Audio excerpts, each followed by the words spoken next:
Hello, everyone. This is Kripa Anand, and welcome to the CanadianSME Small Business Podcast.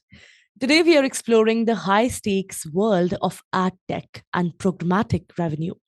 In 2026, as third party cookies disappear, digital publishers must pivot towards intent based search architecture to survive and thrive.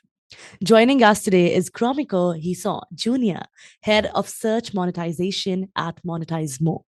With over a decade of experience from being an independent blogger to leading global ad operations, Gromyko is an expert in supply path optimization and high yield infrastructure. He is a Google certified publishing partner who specializes in protecting publishers from invalid traffic while maximizing global revenue. So, before further ado, let's welcome this very special guest. Gromyko, welcome to the podcast. Such a pleasure to have you with us. It's pleasure is on me, Kripa. Thank you for having me here.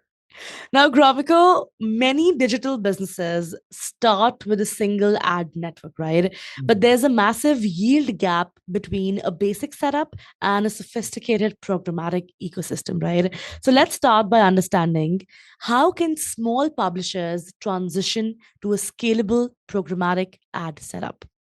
Awesome. That's a really good question, Kripa. So, just to give a little background, 51.7 million live sites that we have right now are being monetized via Google AdSense, right? And they own the whole big lion's share of the whole industry. Mm-hmm. So it is good idea, or it should be the goal of each publisher to be able to have multiple streams of revenue aside from Google, right? That should be Yep. the goal, right? But before we get to there are steps that they need to follow, right? So I'll give you give an overview of some steps before they even go into adding this complex ad tech stack to ensure. So they need to make sure that they do the optimize the foundation first, right? Okay. And that is to ensure the site speed that they have Mm-hmm. and make sure that the UI and UX of their website are flawless, right? Mm-hmm. And also another thing for them to focus on would be the very important one is to scale up their traffic. It must be of high quality, right? Meaning if they can have a lot of tier one traffic, meaning US, UK, Canada, Australia, New Zealand, if they have those, then that would be great because that would be very attractive for ad networks that they can partner on later somewhere down the line, right? They Mm-hmm. have a couple of options to scale their traffic. It could be organic and it could be acquisition, right? Or meaning paid Mm-hmm. traffic. So Yeah. organic, we know that it's kind of challenging in this day and age because you have those Right. go greatest competitor, which is the generative AI, right? Yep. Still doable, but again, it's challenging, right? Mm-hmm. Second one is that they can have the traffic acquisition. They can pay traffic, buy traffic from Facebook, Google, even Mm-hmm. TikTok, and there are other players there as well. And one thing that I also would like to really advise these publishers is they need to start owning owning their own digital assets, right? Mm-hmm. Meaning that will make their business anti-fragile as they belong, right? Meaning Right. they need to have like newsletter, social communities, and those groups that they can, share their traffic. So yeah. Mhm. No, definitely, that's very well explained.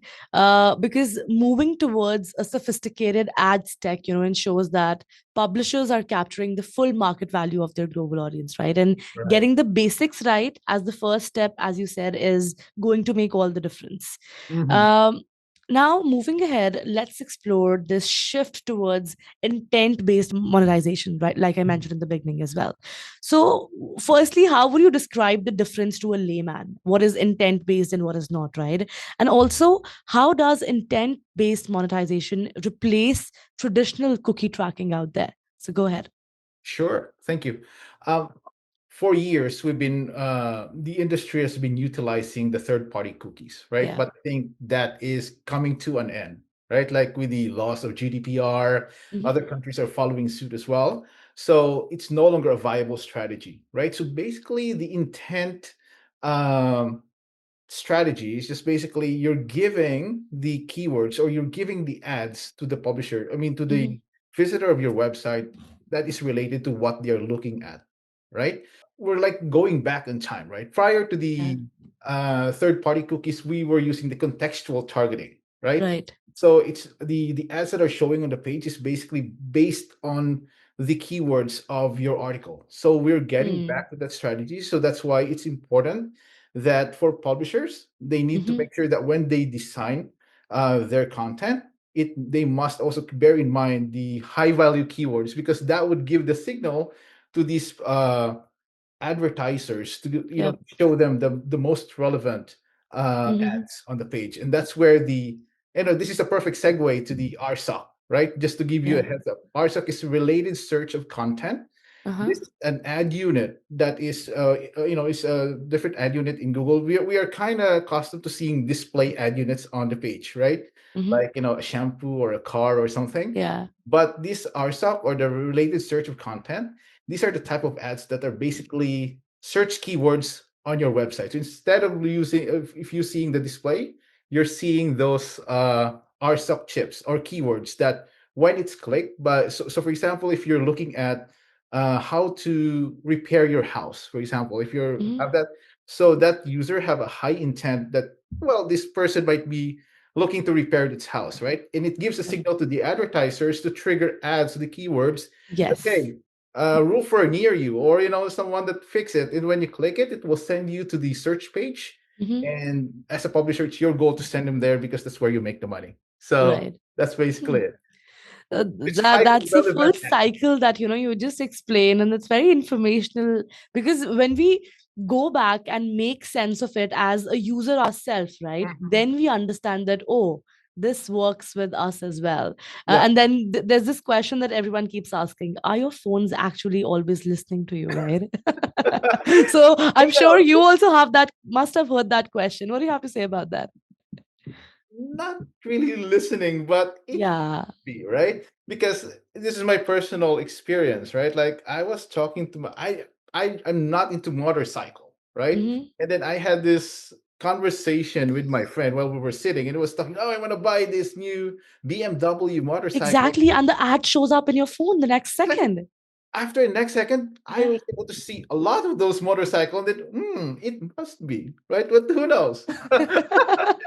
So again, yeah, that's a question that we're going to leave our audience with as Yeah. well. But moving ahead, when we talk about digital marketing and getting organic traffic and all these things, one thing that this conversation is incomplete without is the bots that are Hmm. existing right now that change all the results and everything that goes with it. So let's look at eliminating invalid traffic to protect your revenue. So Mhm. how can publishers protect their revenue from bot traffic and invalid activity? What do you suggest? I think this is the elephant in the room, right? This Yeah. is a question that is very important, right? Because if you have this issue Mm-hmm. about invalid traffic, this can trigger an extinction level event to your business, right? It will Yeah. be a done deal for you, right? If you're a publisher, right? All your efforts for managing, creating contents and building everything will all be gone, right? Yeah. So the latest data that we have from the Juniper research, we're seeing that around tens of billions of dollars annually are being spent. I mean, are being wasted for this invalid traffic. It's like a fraud in broad daylight, right? So Yeah. you can't be reactive into this matter, because if you wait for the ad networks or Google, for example, to let you know at the end of the month that, hey, you have a 80% clawback, or that will be too late. So you have to be proactive in your act, Yeah. right?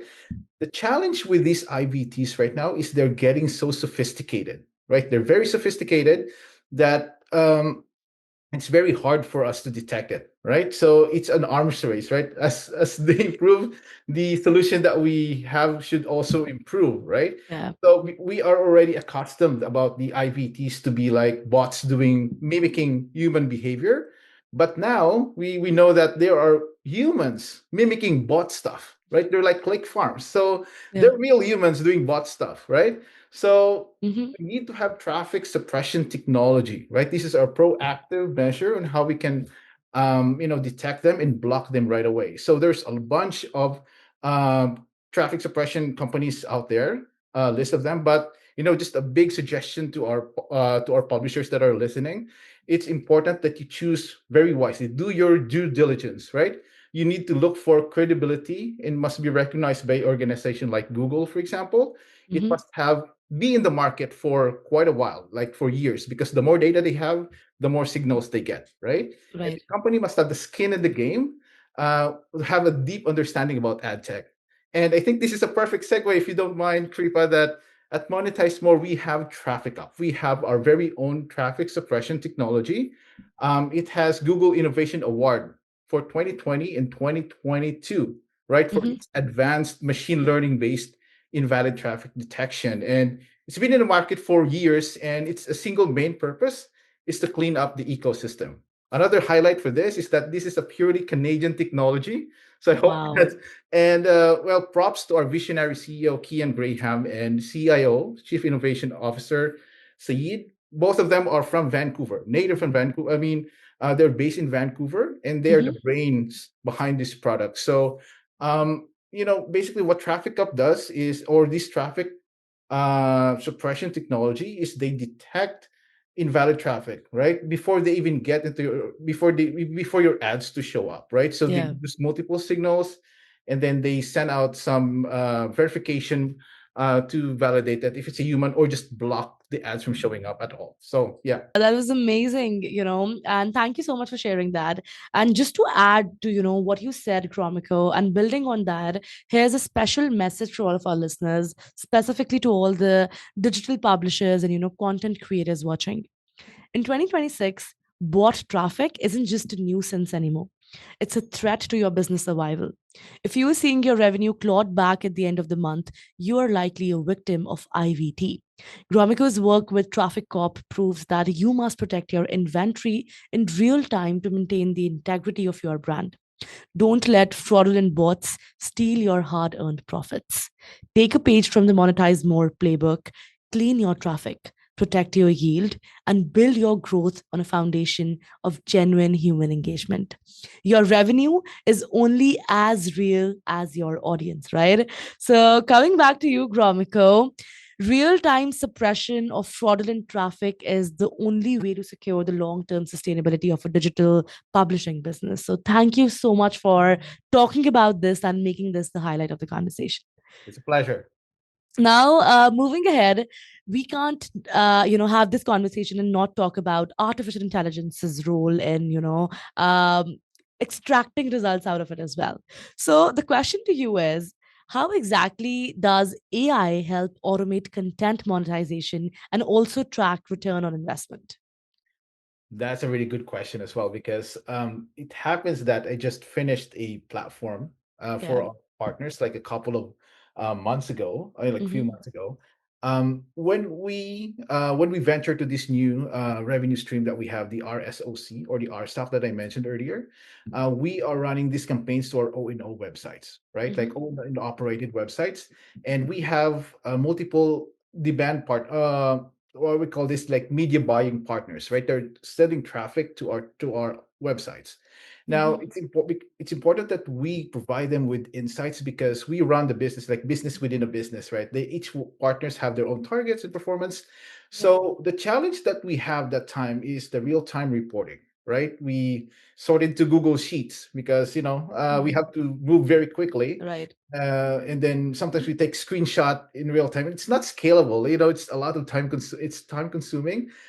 We also need to have campaign and content creation, right? Because we have to build a Yep. campaign, contents, and we use Google Sheets. We ask them what niche, blah blah blah, and then we have to send it over to the publishing team, and then they have to build it. The whole shebang process that takes like almost or more than a week sometimes, right? Back and forth, and also the scalability. Now, Hmm. in the account, Google has a limitation for your account to only have like 500 channel IDs, right? That means you can only run 500 campaigns at a Yep. time, right? And it's Right. not scalable. You're limited to that level. So those are the issues that we have encountered.